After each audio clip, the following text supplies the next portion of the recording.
આપનો પહેલો પ્રશ્ન, ઉત્તરાયણના દિવસે સૂર્ય કઈ રાશિમાં પ્રવેશ કરે છે?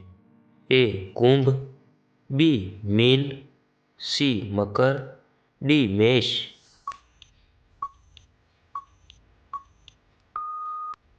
સાચો જવાબ સી. મકર. આપનો બીજો પ્રશ્ન, ઉત્તરાયણ ગુજરાતમાં ખાસ કરીને કયા રૂપમાં ઉજવવામાં આવે છે? એ. દીપાવલી, બી. હોળી, સી. પતંગોત્સવ, ડી. નવરાત્રિ.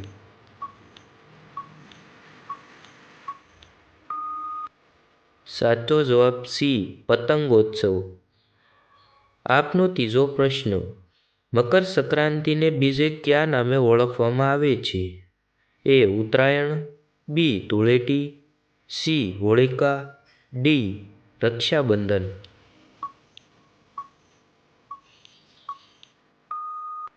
સાચો જવાબ એ. ઉત્તરાયણ.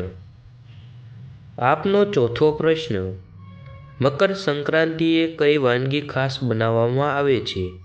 એ. ખીર, બી. તલના લાડુ, સી. પૂરી, ડી. ખમણ.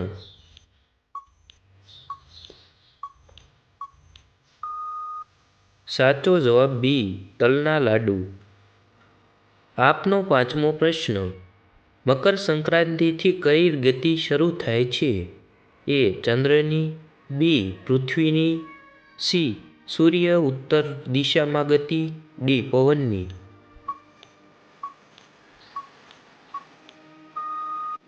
સાચો જવાબ સી. સૂર્યની ઉત્તરાયણ ગતિ. આપનો છઠ્ઠો પ્રશ્ન, મકર સંક્રાંતિ તહેવાર કયા દેવ સાથે જોડાયેલો છે? એ. ચંદ્રદેવ, બી. ઇન્દ્રદેવ, સી. સૂર્યદેવ, ડી. અગ્નિદેવ.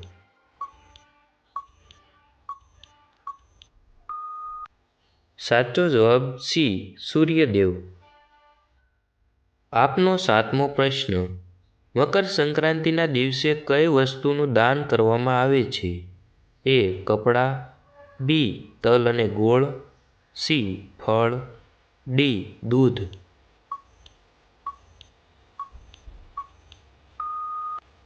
સાચો જવાબ બી. તલ અને ગોળ.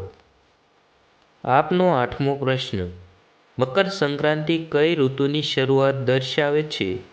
એ. વરસાદી, બી. શિયાળો, સી. વસંત, ડી. ઉનાળો.